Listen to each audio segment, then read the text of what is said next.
Peaches Records, the music store that lost its sweetness.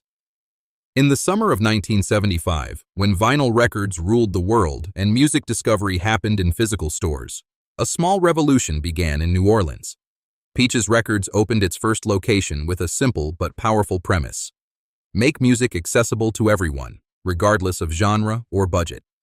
Founded by entrepreneur Russell Solomon, protege David Solomon, no relation despite the surname, Peaches started as a single 2,000-square-foot store in a converted warehouse on Magazine Street. The concept was radical for its time, a record store that carried everything from classical to punk, from mainstream hits to the most obscure imports, all under one roof with prices that wouldn't break a teenager's allowance. The store's distinctive peach-colored logo and laid-back atmosphere quickly attracted a devoted following of music lovers who appreciated both the selection and the knowledgeable staff who could discuss the merits of Miles Davis with the same passion as the latest Led Zeppelin release. By 1978, Peaches had expanded beyond Louisiana, opening locations in Florida, Georgia, and Texas. The chain's growth strategy was methodical and music-focused, targeting college towns and urban areas with large populations of music enthusiasts. Unlike many record store chains that focused solely on top 40 hits, Peaches carved out a niche by maintaining extensive import sections, supporting local musicians through in-store performances, and creating listening stations where customers could sample albums before purchasing. The stores averaged 5,000 to 8,000 square feet, significantly larger than most independent record shops, allowing for expanded sections dedicated to jazz, blues, country, classical, and emerging genres like new wave and hip-hop. By the end of the 1970s, Peaches operated 15 locations across the Southeast and had established itself as a serious competitor to larger chains like Tower Records and Musicland, generating approximately $12 million in annual revenue. The 1980s marked Peaches Records' golden age, a period when the chain expanded aggressively and established itself as a cultural institution in the American South. The company went public in 1982, using the influx of capital to accelerate expansion to 47 stores across 12 states by 1985. Peaches pioneered several retail innovations that would later become industry standards, including computerized inventory systems that tracked sales patterns to optimize ordering, extensive promotional partnerships with major record labels that brought exclusive releases and special editions to their stores first, and a customer loyalty program called the Peach Pit Club that offered discounts and early access to concert tickets. The chain's annual revenue peaked at $178 million in 1987, making it the fourth largest record retailer in the United States behind only Tower Records, Musicland, and Sam Goody. Peaches stores became gathering places for music communities, hosting album release parties, meet and greets with touring musicians, and midnight sales for highly anticipated releases like Michael Jackson's Thriller and Prince's Purple Rain. The company's success during this period wasn't just about size, it was about culture.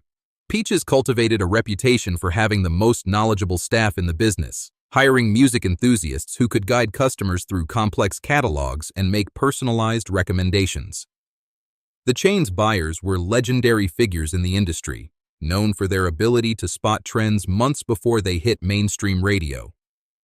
Peaches was among the first major retailers to create substantial sections for alternative rock, importing records from independent British labels and supporting the emerging American indie scene. The stores featured extensive used record sections, allowing customers to trade in old albums for store credit, creating a sustainable ecosystem that kept music circulating and made expensive imports more affordable. By 1988, the average Peaches store carried over 30,000 different titles, compared to the industry average of 15,000, and the company had established itself as a major force in music retail with 52 locations generating $195 million in annual sales. The early 1990s brought the first signs of trouble, though they were initially masked by continued growth in raw sales numbers. The rise of big-box retailers like Best Buy and Circuit City fundamentally changed the music retail landscape, as these electronic superstores could afford to sell CDs as loss leaders to drive traffic to higher-margin items like televisions and computers. Walmart's entry into music sales was particularly devastating, as the retail giant could undercut Peaches' prices by 20 to 30% on popular releases while still maintaining profitability through volume purchasing agreements with distributors. Peach's management initially dismissed these threats, believing that their superior selection and customer service would protect them from price competition. However, consumer behavior was shifting rapidly. Casual music buyers, who had previously represented 60% of Peach's customer base, increasingly chose convenience and low prices over selection and expertise. The company's gross margins, which had remained stable at around 35% throughout the 1980s, began declining steadily as competitive pressure forced price reductions on core inventory. The chain's financial difficulties were exacerbated by several strategic missteps that seemed reasonable at the time, but proved costly in retrospect.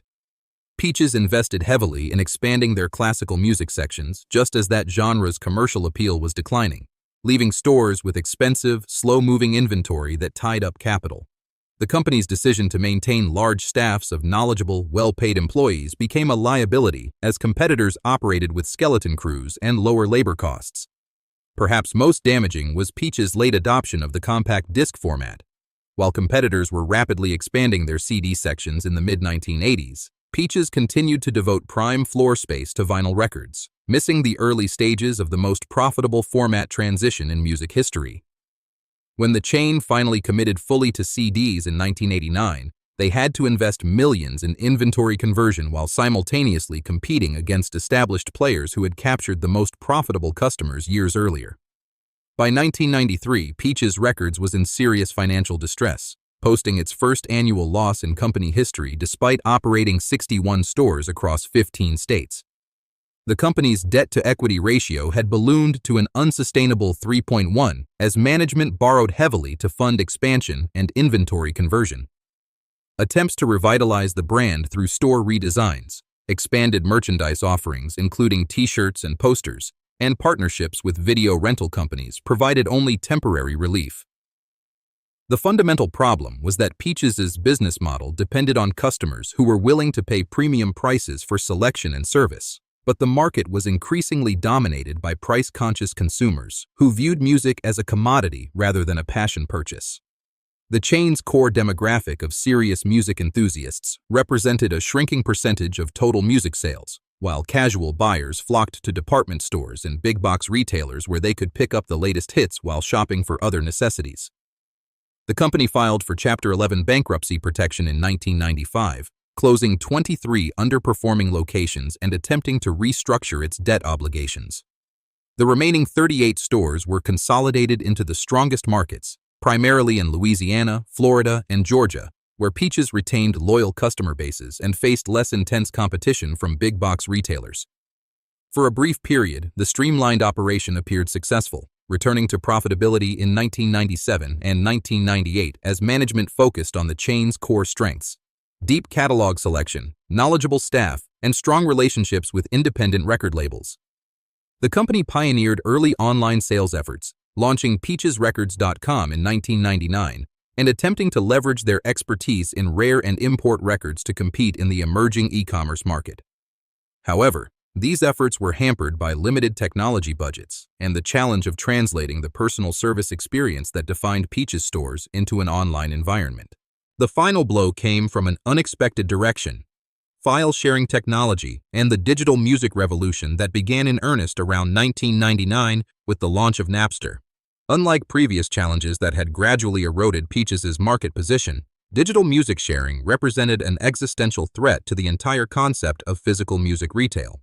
The chain's core customers, young music enthusiasts with extensive collections and eclectic tastes, were exactly the demographic most likely to embrace file-sharing technology. Album sales, which had grown consistently for 2 decades, suddenly stagnated and then began declining as consumers, particularly college students, discovered they could obtain music for free through peer-to-peer networks. Peach's management recognized the threat and attempted to adapt, partnering with early digital music services and creating in-store kiosks where customers could burn custom CDs.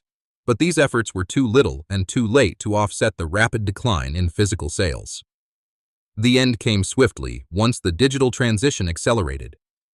Despite attempts to diversify into DVD sales, expand their online presence, and create exclusive releases that couldn't be found through file sharing, Peach's Records couldn't generate sufficient cash flow to service its debt obligations. The company's final bankruptcy filing in March 2002 surprised many industry observers who had viewed Peaches as one of the more innovative and well-managed specialty retailers. The liquidation process was completed by August 2002, with the last 31 store locations closing permanently and approximately 800 employees losing their jobs.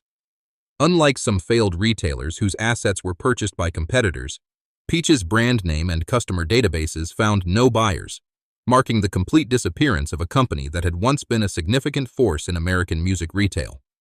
The chain's demise preceded by just 1 year the launch of Apple's iTunes Store, which would eventually provide a legitimate digital alternative to file sharing while simultaneously eliminating any possibility that physical music retail could return to its former prominence. In the end, Peach's Records fell victim to a perfect storm of competitive pressure, technological disruption, and changing consumer behavior that transformed the music industry more rapidly and completely than anyone had anticipated.